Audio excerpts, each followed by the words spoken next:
Ayo adik-adik duduk manis semuanya. Kakak ini mau cerita. Ya. Baik, sebelum kita akan mendengarkan cerita, kita akan berdoa. Mari kita berdoa. Tuhan Yesus, kami bersyukur kepada-Mu atas cinta kasih-Mu kepada kami. Saat ini kami akan mendengarkan cerita, memberkati kami semua, dan kiranya kuat kuasa-Mu yang memampukan kami untuk mengerti apa yang akan kami dengarkan pada hari ini. Terima kasih Tuhan, dalam nama Yesus Kristus kami berdoa. Amin. Amin. Nah, shalom adik-adik. Shalom. Nah, adik-adik, pada saat ini kita masih akan berbicara tentang kepribadian atau personality. Nah, minggu yang lalu adik-adik pasti sudah dengar cerita tentang seorang yang takut akan Tuhan, yaitu Yusuf. Kisah tentang Yusuf. Nah, hari ini kita akan bercerita atau mendengarkan cerita tentang kisah seorang hakim di dalam perjanjian lama. Nah, adik-adik, hakim itu adalah siapa namanya? Siapa yang ingat hakim-hakim yang ada dalam perjanjian lama? Ada yang tahu? Hakim itu namanya Gideon. Nah, adik-adik, Gideon ini adalah seorang yang tidak tampak seperti seorang pahlawan.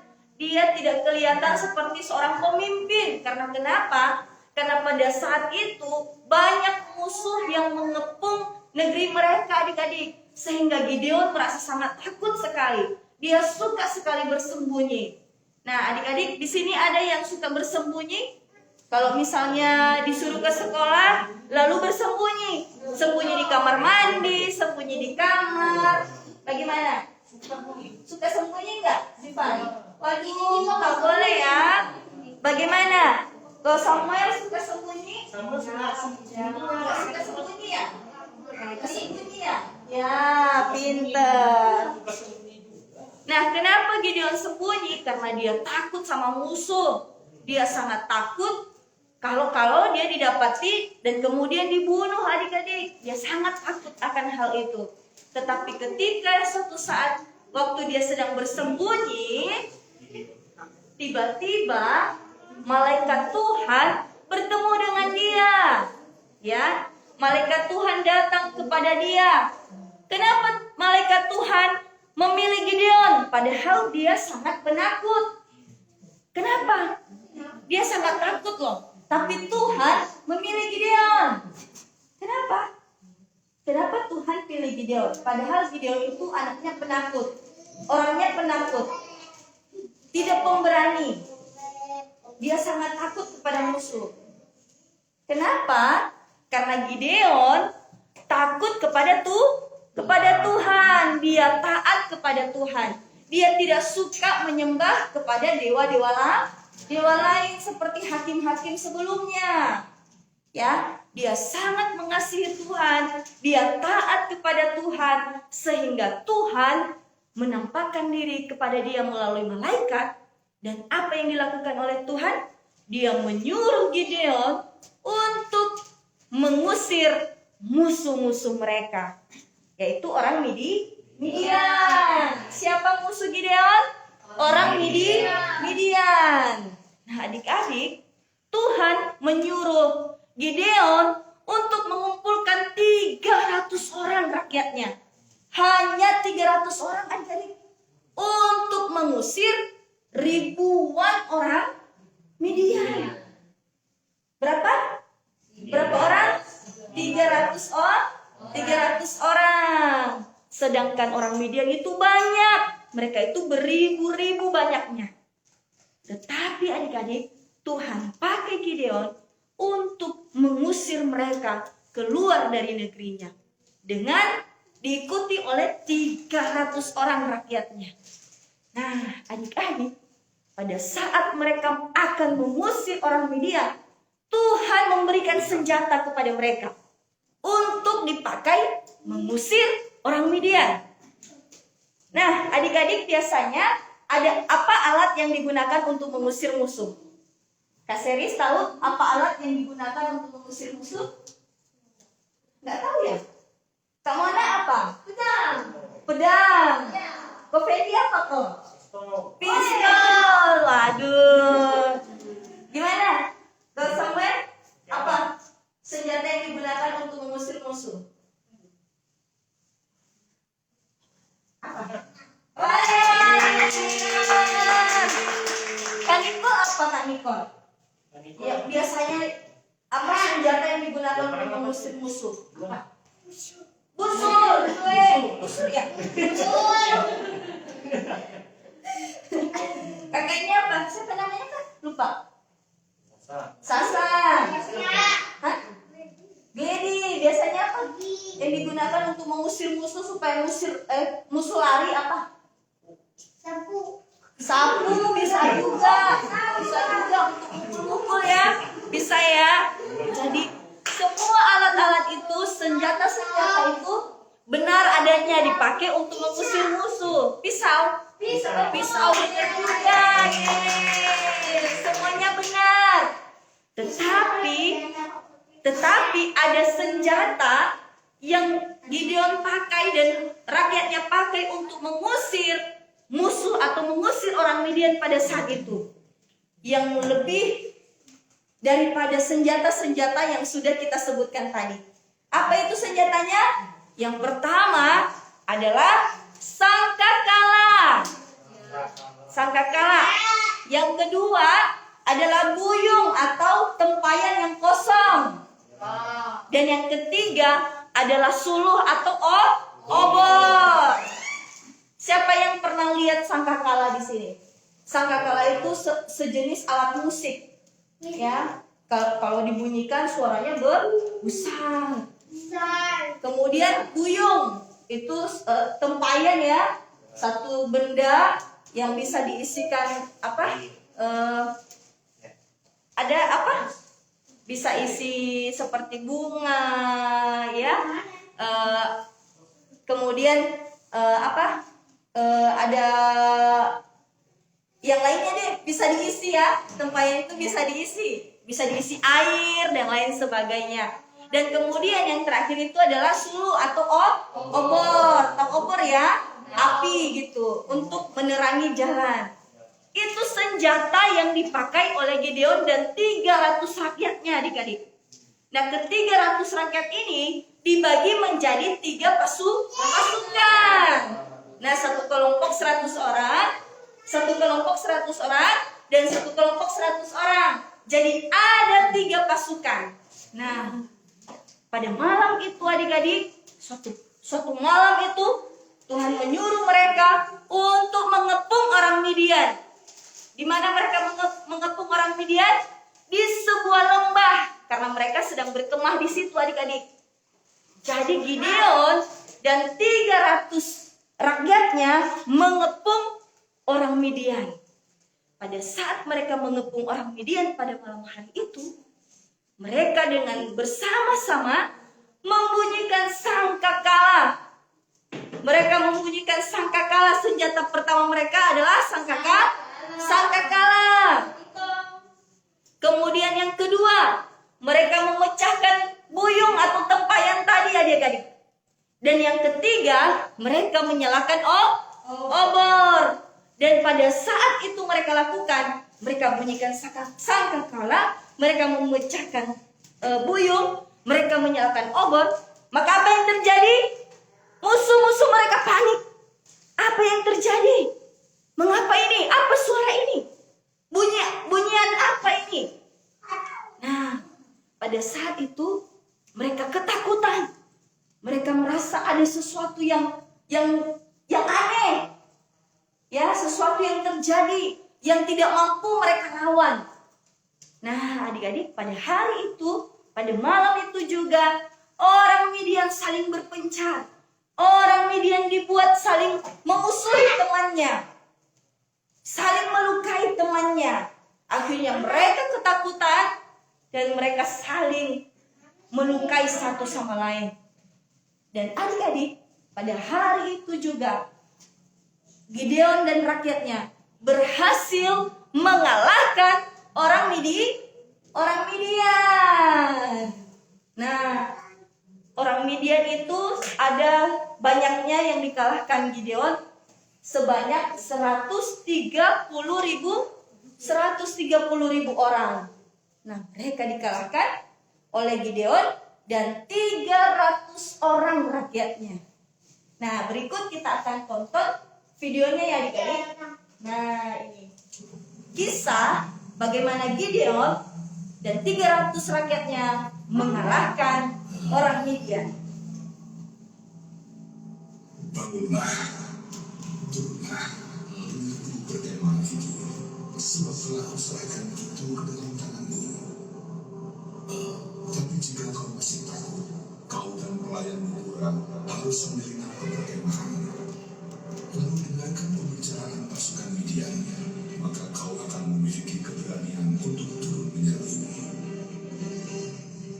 Aku telah bermimpi, dan di mimpi aku ada roh hilang berguling ke perkemahan Midian dan menghantam tendaku, menjungkit balikannya dan menindasnya. Satu-satunya arti dari mimpimu adalah Tuhan telah memberikan Gideon bin Joash orang Israel kemenangan atas Midian dan semua sekutunya. Tidak mungkin. Apa yang kita lakukan? Kita harus satu komandan. Jika aku mendengar seperti itu, kita hancur. Apa yakin dengan aku ini?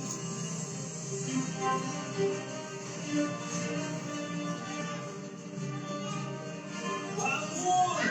Bangun! Tuhan telah memberikan perkemahan pasukan Midian ke tangan kita. Berikan penunjuk Musa ke semua orang. Berikan mereka semua bukti untuk menaruh obor. Ketika sampai di perkemahan musuh, kita menyebar dan mengepungnya. Lalu Tuhan meniup penunjuk Musa sebagai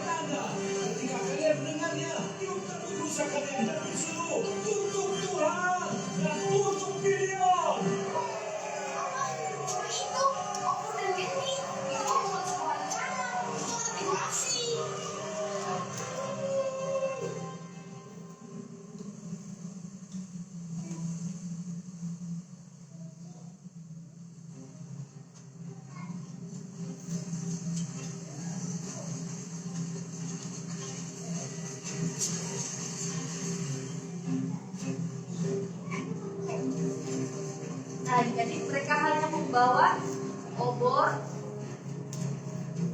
buyung, dan juga sangkakala. Lihat, mereka mendukung perkembangan musuh tuh.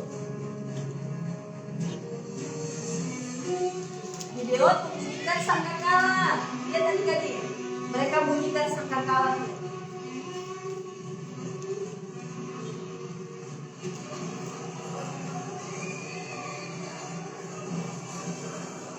Musuh-musuh mereka menjadi panik.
Pada akhirnya Gideon dan 300 rakyatnya mengalahkan berapa orang? Orang Midian?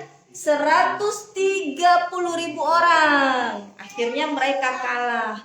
Nah adik-adik, ada hal yang perlu kita pelajari dari kisah yang sudah kita dengarkan dan yang sudah kita tonton tadi. Di mana Gideon adalah seorang yang taat kepada Tuhan. Yang kedua, Gideon adalah seorang hakim yang berjiwa pemimpin. Yang ketiga, Gideon adalah seorang yang pemberani. Sekali lagi, Gideon adalah seorang yang taat kepada Tuhan. Yang kedua, Gideon adalah seorang hakim yang berjiwa pemimpin. Dan yang ketiga adalah Gideon seorang yang pemberani. Nah, bagaimana kita sebagai anak-anak Tuhan? Sikap yang taat itu seperti apa? Misalnya, tadi Ko Samuel disuruh duduk ke depan. Ya kan? Disuruh sama Kak Mona dan Ko Fendi untuk duduk ke depan. Ya kan? Kemudian Ko Samuel misalnya datang duduk ke depan. Itu taat artinya. Yang kedua adalah berjiwa pemimpin. Nah, seperti tadi Kak Seris disuruh untuk memimpin pujian. Nah, Kak Seri sudah memimpin pujian. Itu berjiwa pemimpin. Yang ketiga, berjiwa Gideon seorang pemberani. Nah, kita sebagai anak-anak Tuhan harus juga berani memimpin pujian, berani datang ke sekolah minggu, berani duduk di depan, dan lain sebagainya. Amin ya. Amin. Saat ini kita akan buat satu games yang akan dipimpin oleh Kak Mona. Silakan Kak Mona. Oke. Saatnya kita ada games ya. Tadi kita sudah belajar tentang seorang pemimpin yang taat. Oke, sekarang saya minta adik-adik untuk buat barisan. Ayo, kita mau pergi jalan-jalan ini. Ayo, Buat barisan yuk. yang jadi pemimpinnya siapa? Ibu Jenny ya? Atau Ibu Jenny ya? Ya, Ayo, buat barisannya. Dari aja saya. Kak Seris. Ya. Kak Seris. Ya. Oke. Buat barisannya. Kak di tengah. Kita mau games nih. Ya. Ayo. Buat barisan. Games yuk. Nah, Di sini. nah, Ya. dari sini. Oke. Di depan. Ya. Ya. Oke. Oke.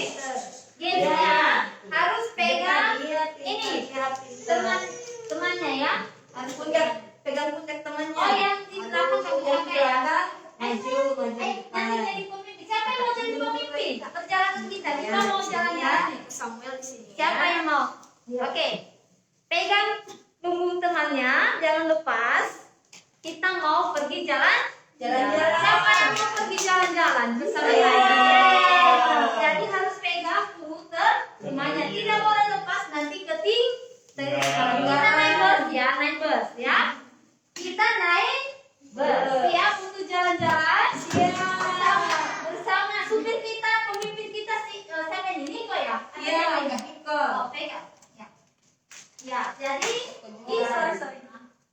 ya. Jadi pemimpinnya siapa namanya ini? Jupan. Jadi yang menjadi pemimpin perjalanan kita adalah Jupan. Jadi kita pergi jalan-jalan. Di jalan kita naik bus. Kita akan melewati lampu merah. Kita akan melewati kiri kanan ya.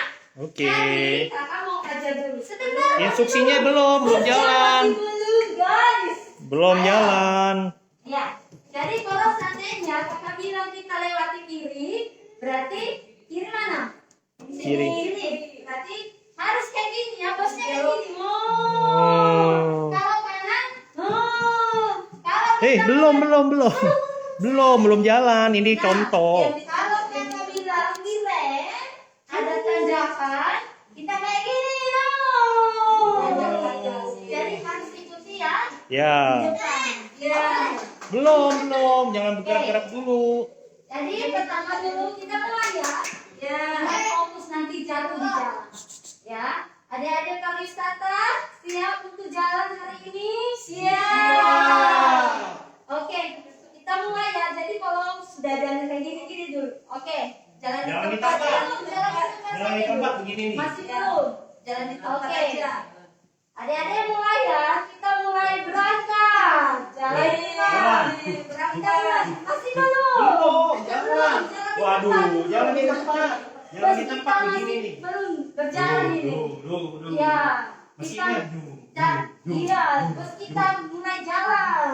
Lah, Ya kok itu ininya? tidak boleh lepas Belum, ini, belum tidak boleh lepas. Nanti jatuh di jalan. Ayo, bos kita mulai jalan. Kita melewati kiri. Kanan.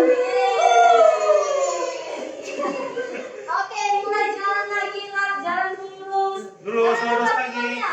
Putar. Iya. Dia jalan lagi. Pegang ini, pegang. Pegang. Pegang tangannya. Jatuh. Punggungnya nih, Ya, pegang. jalan lurus. Tiba-tiba di jalan ada anak kecil lewat. Lalu Waduh, masa nih gak direm sih? Oke, sekarang Niko jadi pemimpin kita ya. Ya. Kita jalan-jalan. Niko di depan. Kita jalan di Ya, depan. itu di depan ikutin Iya. kakaknya. Oh. Kita mulai melewati jalan lurus. Jalan lurus ya dari pariwisata. Lalu kita melewati pohon-pohon masih lurus saja.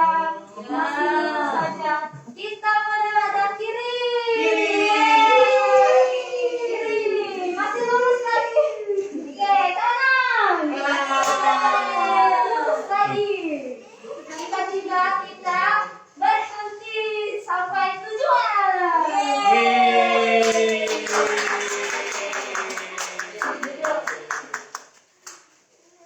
Oke. Nah, adik-adik, dari games tadi kita belajar pertama taat. Ada yang tidak taat kakak? Tadi ada yang tidak taat ya. Ada. Ada yang tidak pegang pemimpin ya. Iya. Siapa tadi yang tidak Aduh, taat jatuh. kepada pemimpin? Ayo. Siapa yang tidak belok kiri tadi? Siapa yang disuruh belok kiri tak belok kiri? Siapa ayo? Gak ada ya, gak ada ya. Nah, semuanya taat ya. Duduk semua. Kakaknya masih. Nah, adik-adik, dari games tadi kita tahu dan kita sudah belajar bagaimana seharusnya kita anak-anak Tuhan. Kita harus taat kepada Tuhan. Kita harus menjadi seorang yang berani melakukan hal yang benar, hal yang baik, dan juga kita harus bisa menjadi seorang pemimpin yang mampu mengendalikan segala sesuatu dalam keadaan apapun. Ya?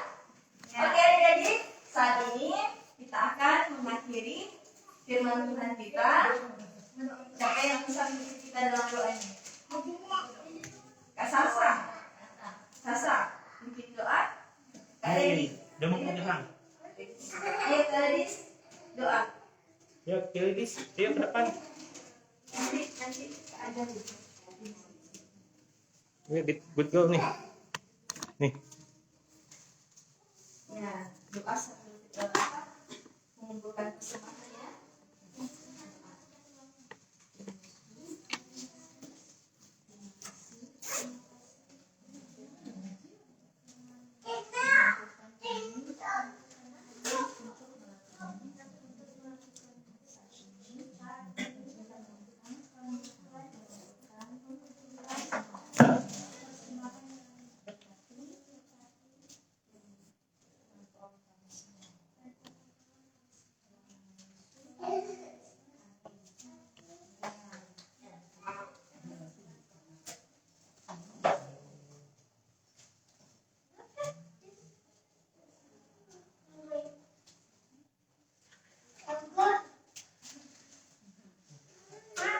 Kasih tuh pakai ini. Belakang. Masih ada? Masih ada enggak? Masih ada?